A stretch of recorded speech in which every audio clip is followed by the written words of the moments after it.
If you've ever wanted to make friends in New York City outside of an environment that revolves around alcohol, the first thing I would suggest for you is to get involved in your community in volunteering. Also, like, if you want to do good for your community too, that's, an obvious motivator. Good for you.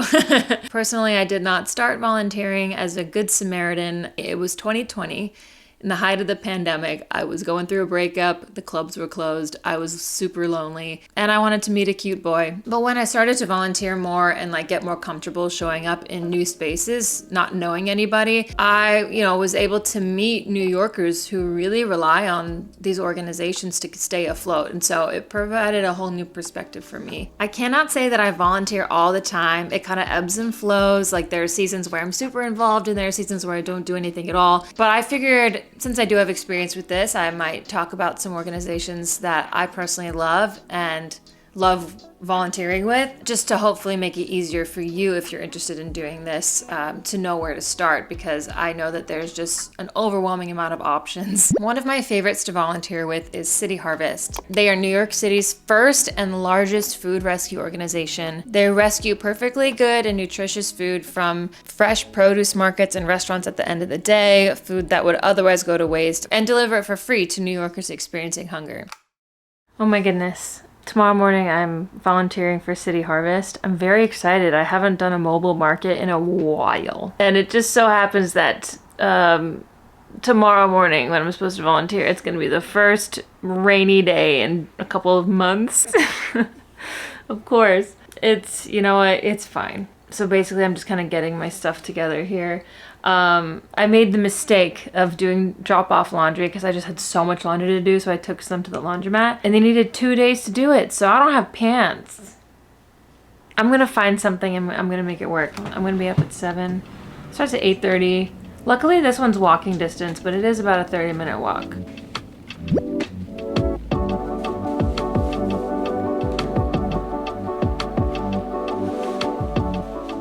This is the weirdest I've ever dressed for volunteering. Just because I don't have jeans with me right now. Here we go. Rain jacket. I'm gonna stop and get some coffee and then walk on over. Should probably know where I'm going to. Good morning, everybody. The apartment this morning was so cozy and the cats were so confused as to why I was awake. It was very cute. I feel a little bit more alive right now after diving into my cup of coffee. And a little bit colder than I thought. Again, the cozy apartment was deceiving. I did forget to bring a water bottle. Usually they have some there. Hopefully I'll be able to snag one. The mobile markets are my favorite ones to sign up for, which is the one I'm doing in this video. Rain or shine, there's always 10, maybe 15-ish volunteers. Y'all show up, set up the tents and everything, and while you're doing all the setup, the locals come and stand in a line, and in some locations of the mobile markets, the line wraps around the block. And the mobile markets are full of seasonal fresh produce. Basically the volunteers pick a station, you work with the same people the entirety of the shift, and it's like an assembly line. The locals come through with their carts and volunteers just kind of pack everything in, so by the time they get to the end of the line, they have all the produce. So I would say actually the mobile markets is the most rigorous volunteer opportunity I've done. Who's gonna make applesauce? You're on your feet for at maximum about 4.5 hours. The shifts start at 8:30 a.m. and they end around 12. So if that's not something that's accessible to you to be on your feet for that long, stick around because there's going to be more opportunities later in the video that aren't as physically demanding. There is a lot of heavy lifting. There's really no breaks. It's very go, go, go. So I needed to get home, stand in a hot shower for a minute and make some hot tea. Because, it wasn't too cold out there, but the fact that it totally downpoured. I was in the Apple group, if you couldn't tell.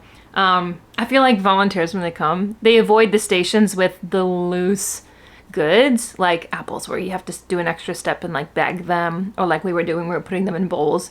Each household, it was a 7-pound bowl of apples. It was so many freaking apples. But I was the one that was out putting them in people's containers, and so I was in the rain, and I was like the one that was better dressed for the weather, so I'm like, oh, I don't mind it at all. Plus it was like nice to chat to the locals. Everyone was so nice, and my team, the Apple team, we killed it. We did so good, and they did have bottled water, which was awesome. But yeah, City Harvest was actually my very first volunteer experience in New York City. How cool. All you had to do ahead of time was sign up for a virtual orientation. It took about 45 minutes, like your camera's off. It's an opportunity to ask questions, which is especially helpful if it's your first volunteer experience and kind of don't know where to start. The only thing is, at least in 2020 when I did this orientation, was it took a couple weeks to, like, they don't have them super often, so it took a couple of weeks for me to be able to do that virtual orientation, and you're not able to sign up for volunteer opportunities until you do the orientation. So that was like the only snag. And definitely the mobile market in Washington Heights was the busiest one I've ever worked for. I think I was like sweating. I had dry mouth by the end, but I tell you, like, that feeling when you've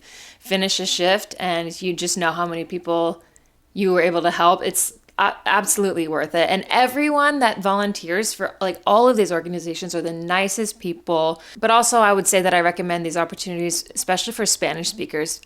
Most of the locals in Washington Heights and Harlem, they only speak Spanish. They have like opportunities for translators at those events if you speak like English and Spanish fluently, but it does help as someone handing out produce to be able to communicate with the people coming. So I would just find that very helpful. Sometimes I'm struggling a little bit. And yeah, I would say that City Harvest is the most organized organization that I've volunteered with in New York, for what it's worth. I also love volunteering with New York Cares. I actually heard about them like many years ago, but I didn't start volunteering with them until earlier this year. I think in January was my first shift with them. They're New York City's largest volunteer organization.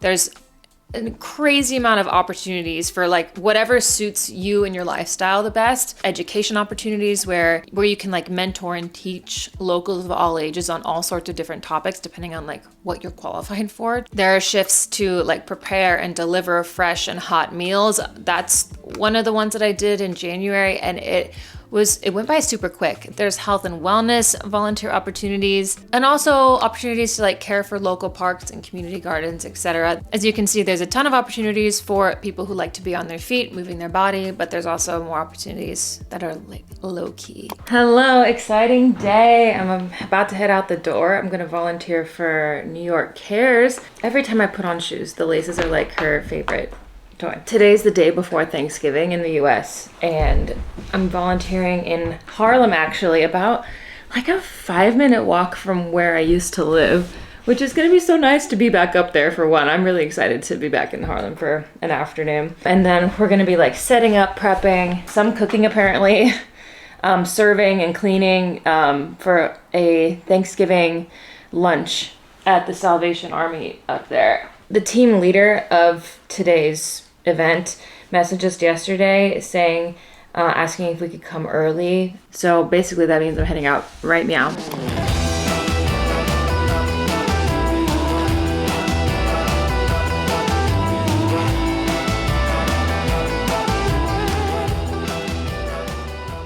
So good to be back. I miss this place. What a cute neighborhood. Well, I can feel that things are getting hot. I want to give you everything I've got. Oh, so let's go.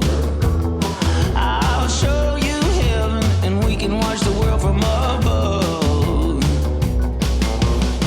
And every time we're close together, you make me feel so fine. The way you say those magic words and look into my eyes, I get this burning feeling deep in my soul. When you hold me close, don't never let go. No.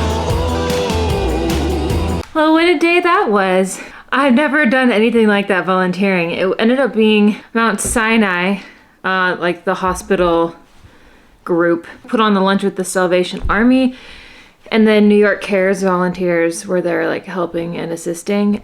Like my job was basically just taking a towel, putting on some gloves, and like wiping off when people stand up, keeping things clean. Like if anyone spills anything, clean it up. It was pretty easy. So we did that for a couple hours, and then for the last hour they tasked us with setting up the Christmas trees in the church. I didn't know there was a church in there in like the Salvation Army building. There was a really big one that was going in the main church. Then there was like some electrical problems, and so I didn't get to see the finished product of either of the trees, sadly. But yeah, it was a good time. The girls there were really nice. I wouldn't say like making friends, but like just chatting. I was just happy to be there. Just kind of like unplugged from everything. Yeah, so very cool. If you want ins in like other organizations, go with New York Cares because they are involved with everybody. They're people of all ages too, like younger people in their early 20s, like college students.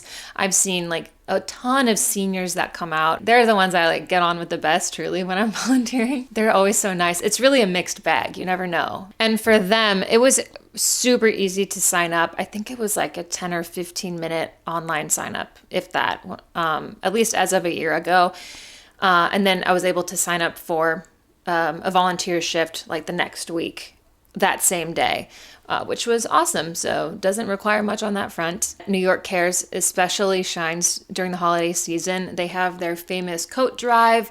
And I even saw when I went back on the website that they have toy wrapping opportunities. How cool is that? Like, that's so fun. It's something like you can sit down and like just probably be chatting a little bit. That was one I wanted to sign up for, but truly, if you want to volunteer during the holidays, at least for New York Cares, everything was super full. It's like the second week of November right now, and all of the holiday slots are already filled for New York Cares. But I guess it's a good sign because that means, they're getting the help that they need. If like you wanted to volunteer for the holidays and you didn't get a slot, check back in for January or February. That's what I did last year. They were all gone by the time I got around to signing up for volunteering. And so I did some January stuff. A lot of volunteers get sick last second and can't go. So like they always need more people. Unfortunately, I did not have luck signing up for a holiday slot with the Bowery Mission. I follow an influencer that like closely works with the Bowery Mission and fundraises for them. So I was like, oh, this would be cool to try out. It's basically a kitchen that serves 3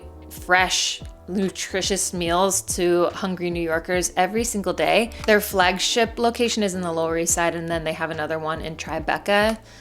Those are the 2 main ones. They might have one more, but those are the 2 main ones for sure. I did actually sign up for a holiday volunteer slot for this video, but unfortunately a few days later they told me that the system had a meltdown. So unfortunately I wasn't able to participate. I'm definitely going to try again next year or in January or February. But they were really nice about it, which I appreciate. And also they didn't, as far as I know, didn't require any type of orientation, like ahead of being able to sign up for a slot. Yeah, I didn't do any orientation actually. So easy, great. The last org that I've volunteered with in New York that I want to touch on is the Sanitation Foundation. They are the nonprofit partner of the New York Sanitation Department, and they support the work of the New York Sanitation Department by keeping the streets cleaner and reducing the amount of garbage that goes to landfills. If you have been following me since like the springtime of this year, I worked with them on an initiative for Adopt a Spot, where New Yorkers can sign up online to claim a little spot in New York City that they pledge to keep clean throughout the rest of the year. I picked a street in my neighborhood. I haven't been as consistent as I've wanted to be, but I haven't totally failed. I think that's such a cute initiative. That was for their big spring clean. And then also I did a trash pickup with them around the Lower East Side. It was like 10 a.m. on a Saturday morning, and it was trashed from like the night goers from the night before. It was wild. I truly had the most fun with the Sanitation Foundation. They give you like gloves, and they give you a little trash picker and a trash bag, and you can just kind of saunter around, chat with different people. It's very like well-paced, and you collect so many pounds of garbage. It's crazy. Their most popular season is springtime. But I think they have opportunities year round. And no orientation either. You can just show up. Follow their Instagram if you want to stay up to date on volunteer opportunities. I think they post more about it there. And the best part is, besides helping people in your community in need, it's like if you keep showing up over and over again, people are going to recognize you. You're going to recognize other people, and like making friends and making connections is pretty inevitable. I don't want to guarantee that you're gonna like meet your bestie the first day that you're volunteering. It probably has happened before, which is amazing. But like if the focus is for helping people in your community, then you're gonna be satisfied no matter what. And you just feel amazing after you are done with one of these. And it's free. It's free. You don't have to pay $20 for a cocktail to sit at a bar to try and make a friend or meet a boy. this is totally free. And you do good. I will add also, sometimes you can end up with some free stuff. When I volunteered for a mobile market a couple years ago, I got sent home with like a humongous bag of grapes because it would have gone bad because they didn't have as many like people come through getting the produce. And like grapes are expensive, so that was a win. So there you have it. If you take my advice and sign up for one of these orgs, or you have more orgs that you want to shed some light on in the comments, please do. I'm always looking for new places to volunteer. Truly, there's so many options. It's like overwhelming. But if you have any that you recommend, please let us know in the comments. If you like this video, found it helpful, give it a thumbs up before you go, and consider subscribing. Ring that notification bell so you won't miss an upcoming video. And if you're watching in real time for Vlogmas, I'll see you tomorrow. Yay! Bye!